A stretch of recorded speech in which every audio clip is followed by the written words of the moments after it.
All right, and welcome to another episode of the British Columbia Real Estate Podcast. This is episode 34, Buying a Foreclosure in BC.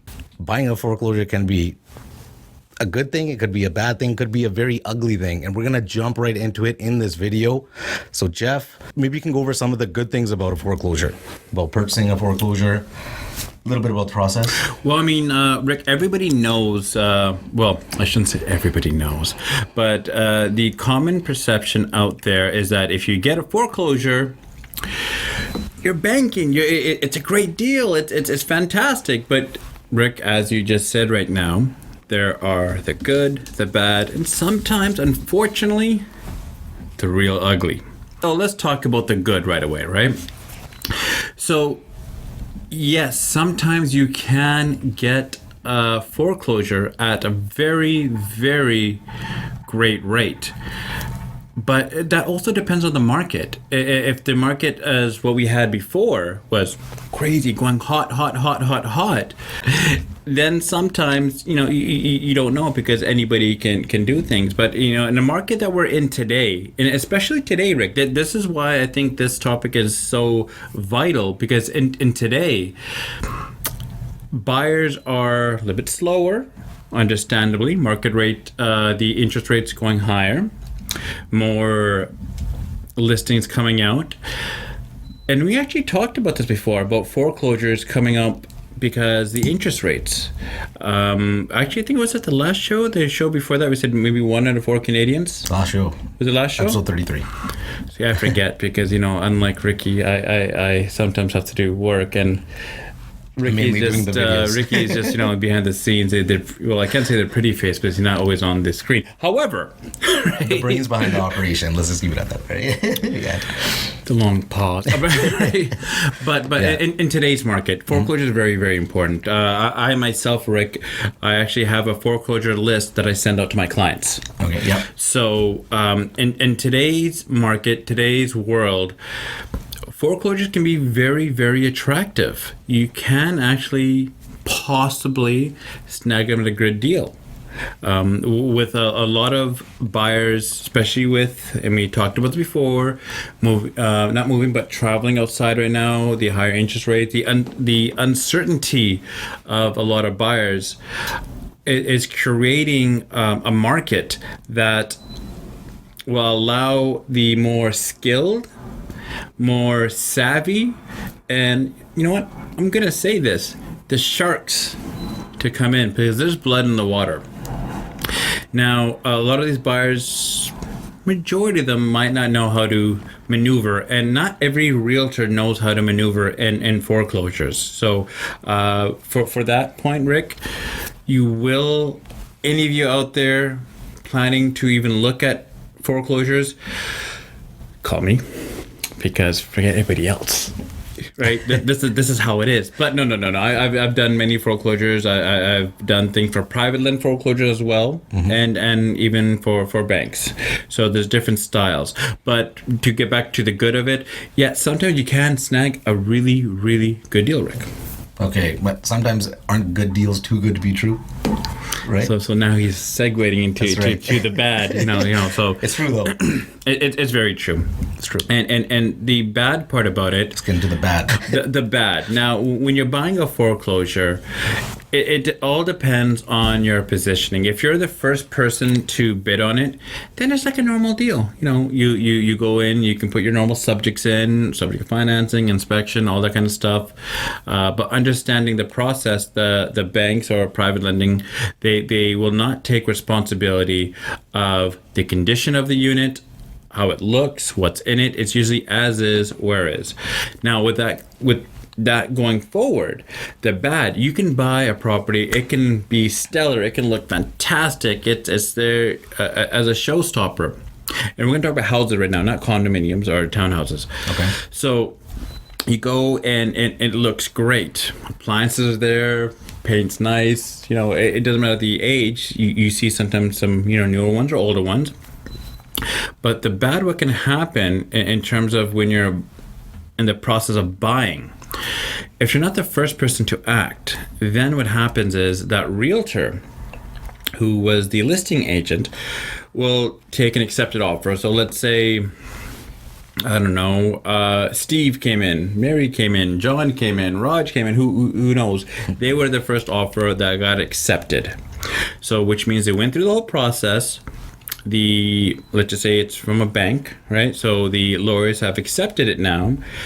They will actually, well, the realtors, what they should be doing is posting the accepted price on the realtor section there, because they don't want to take under prices, because it's already accepted. So now let's fast forward to the court date. Now the court date, you are there and you don't know how many people are there. I mean, it could just be the original person that put the original bid in. However, there can also be 15 other people you didn't even know about. So when you come to court that day, and here's where the bad part comes in, especially if you're not experienced and you don't know the market, you can go there and you actually have to come with a deposit in hand. Your offer has to be subject free. So no inspection, no subject to financing, no any of this, all, nice things that will protect you.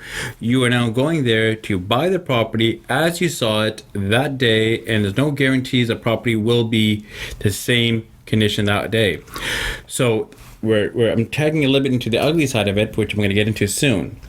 So the bad part is that you put the offer in. Let's say you're the original person, you put the offer in, you got it accepted. I'm going to use easy round numbers just for the sake of it. Mm-hmm.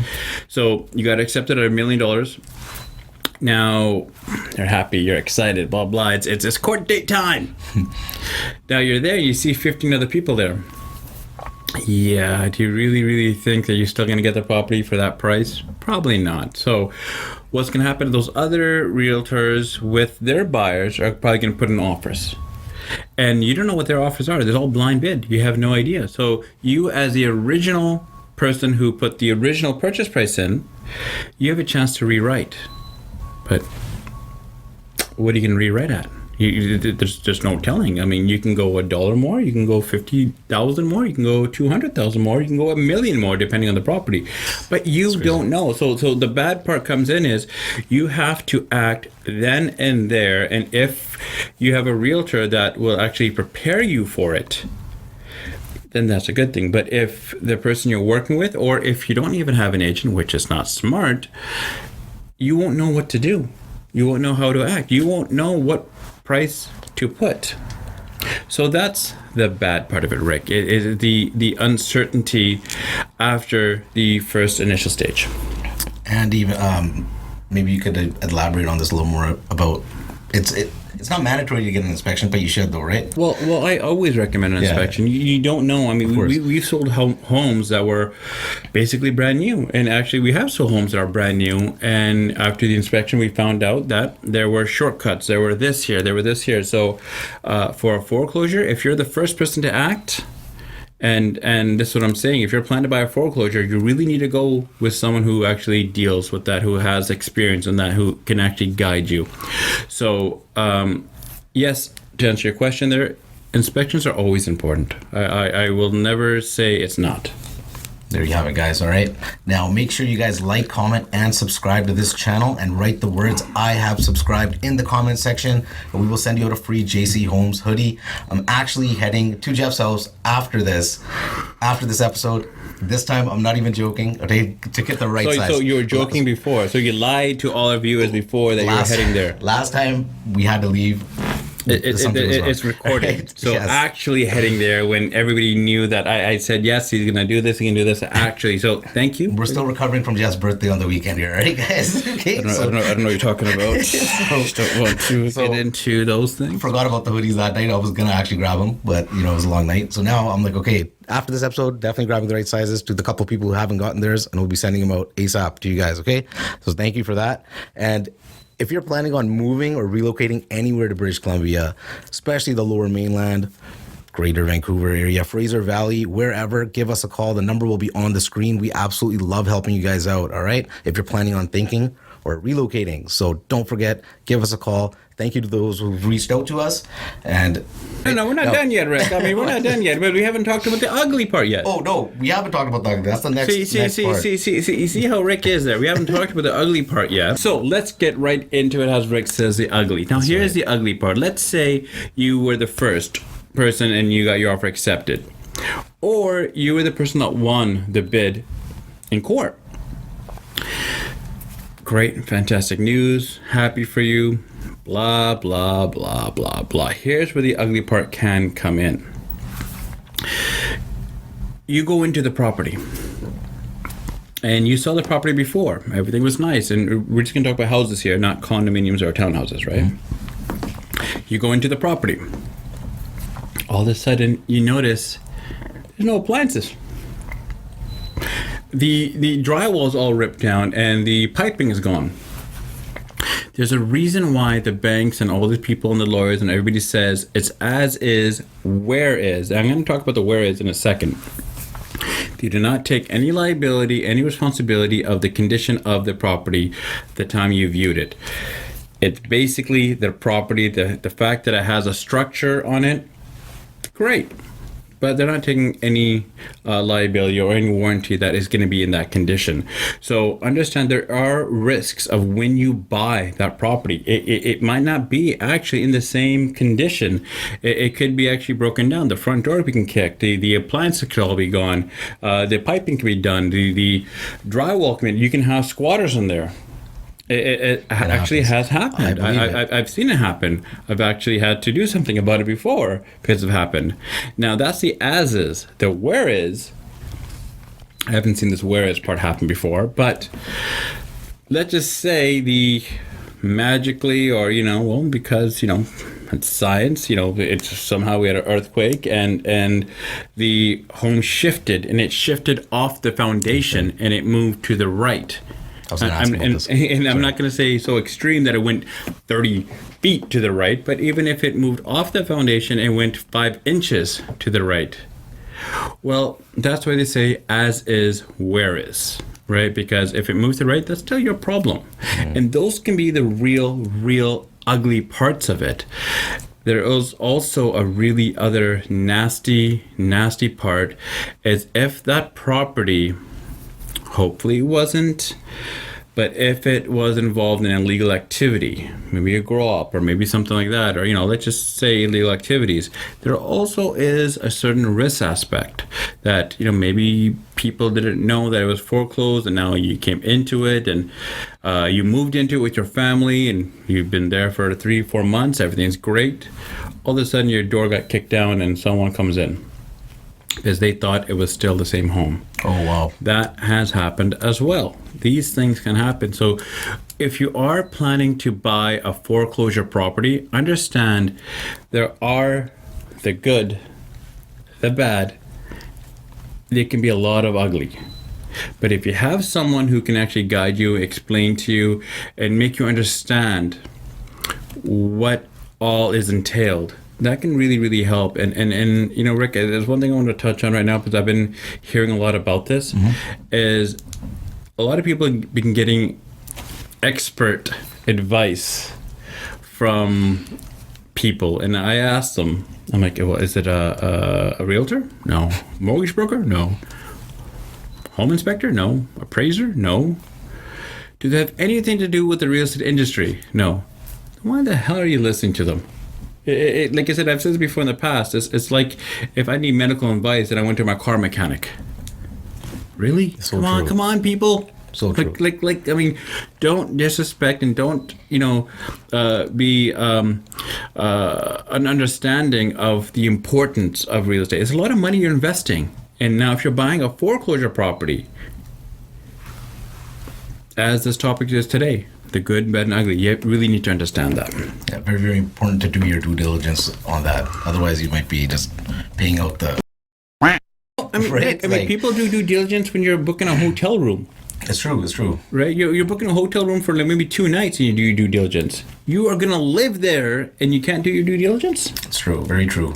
Right? Sometimes people I'm not going to lie. No, but I'm saying people overlook things is what I'm saying. Okay, right? I'm just saying you said really true. They might be excited because they're getting a good deal on a foreclosure and then they just kind of overlook something. But then again, on the opposite side of that, with real estate, there's just so many aspects to real estate, like things that you can't really see unless they do a very, very reasonable inspection. Sometimes that might not be even noticeable, right? Rick, you're 100% right. Even with an inspection, it's not 100%. There can be a lot of things there that people don't see, that the inspection contract that you have with the inspector will actually state what we can and can't do.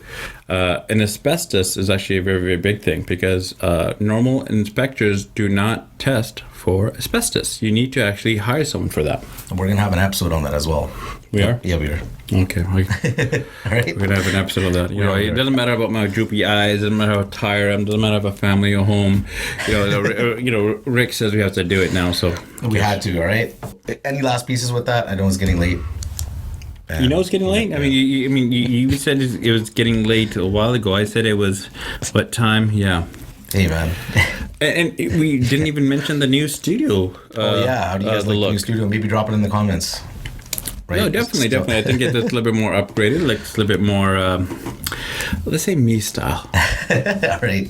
Well, hope you guys like it. Make sure you guys. And can you wear something else? I mean, look, he's always in a hoodie or something. So at least in a collared shirt. Yes, sometimes I look a little bit dressed down, but I still look good. I do. It's just late nights. I like being comfortable, guys. Well, some videos you'll see me in a suit tie. Some videos you'll see me in a hoodie and a t-shirt. So now that's you know just why. Like real life. If you see me in real life, sometimes I'm in a suit, sometimes I'm not. So now you know why sometimes we have Rick behind the scenes. Okay. So, anyways, no last pieces. I take it. Right? No, that was pretty good. Last piece of mine. That was great. Now, we're going to be signing out, guys. Hope you guys like the new studio. We got a lot of more content coming up for you all, okay? So just keep subscribing, keep watching. Shout out to all the audio streaming platform listeners out there. Thank you so much. We love getting reach outs from you guys as well, all right? So with that, this is the British Columbia Real Estate Podcast, episode 34. Jeff, Chadha, JC Homes, Ricky J, and we are out. We will see you next week with another amazing episode. See you guys.